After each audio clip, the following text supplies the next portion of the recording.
The smallest girl in the world turned 17, and today she looks like this.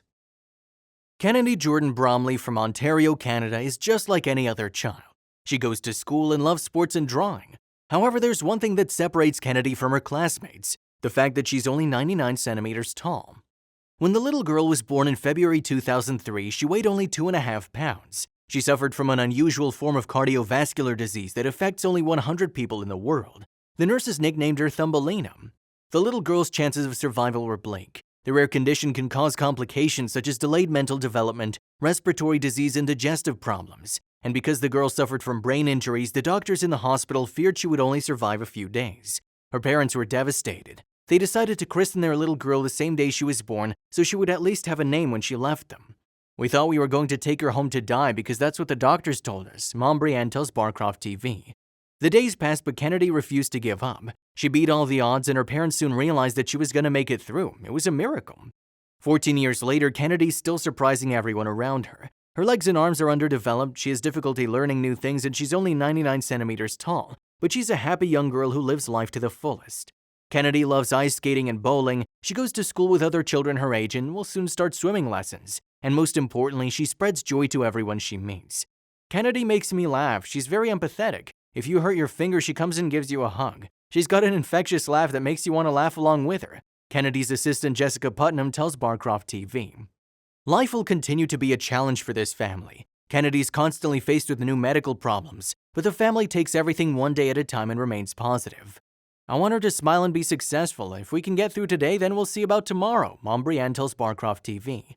She's kind-hearted, she's loving and wants to share everything with everyone. She's feisty, determined, and independent. "It's a reality we'll lose her. I lose my breath for a moment thinking about it. It makes me so proud to see her in these activities it makes me cry. I've cried so many times when she's on the skating rink. Everything she does, I cry." But she also faces some serious medical threats, as those suffering the condition are prone to fragile and thin bones. She also faces the danger of developing scoliosis or an aneurysm. Ms. Jordan said, "Having Kennedy definitely tested my faith many times. Watching her struggle isn't easy. My hope for the future for Kennedy is just that she's happy and that she finds things that make her happy and make her smile." Today, Kennedy has turned 20. There have been relatively few updates about her life in recent years. Nevertheless, it appears she has launched a TikTok channel where she regularly shares updates and videos. Do you remember Charlotte? Everyone has their own path that they must walk. While we may complain about circumstances or inconvenience in our lives, most of us don't have to endure the challenges and hardships that others go through, particularly individuals who live with disorders. Rather than seeing this as a reason to give up, it works as a fuel to live life to the fullest, conquering every trial and tribulation. Charlotte Garside is considered the world's smallest girl, but she might also have the world's biggest personality. Her condition came as a shock to everyone, as none of the doctors saw anything unusual until her birth on August 2007. Charlotte Garside was born measuring 25 centimeters long and weighed 1 pound 1 ounce. Chloe, Sabrina, and Sophie, who were then 10, 7, and 3 respectively, were very excited about the latest addition to the family. Emma went into labor 4 weeks early, with the doctors assuming she was only 24 weeks pregnant.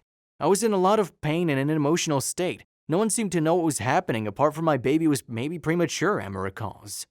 After days of testing, she was diagnosed with Majewski-Osteodysplastic Primordial Dwarfism, MOPD, a genetic condition affecting approximately 100 people in the world. Charlotte was born a fighter. Further tests showed she has MOPD type 1 and 3, therefore avoiding the more severe symptoms, including the potentially lethal brain aneurysms. The doctors told the family the baby wouldn't live past 1 year. Back then, she was just 68 centimeters tall and weighed less than 9 pounds. She was no bigger than a newborn, and still, Charlotte is determined to lead a normal life. "She may be small, but she has a massive personality and wants to do everything a normal 5-year-old does," Emma says. Charlotte began attending school in September 2012 when she was 5 years old. "Of course, I was worried she could get hurt by the other children, but she has her own tutor to look after her, and she's not as fragile as you'd think," says the proud mama. "She's very inquisitive, and the school has already told us she has a learning age of a 3-year-old, which is higher than we thought," Emma says. When Charlotte was 6, she went to Big Sheep and Little Cow Farm in Bedale, Yorks with her mother and sister Sophie. There she met a continental giant rabbit which can grow up to 31 inches long. That didn't deter Charlotte from cuddling with a giant animal.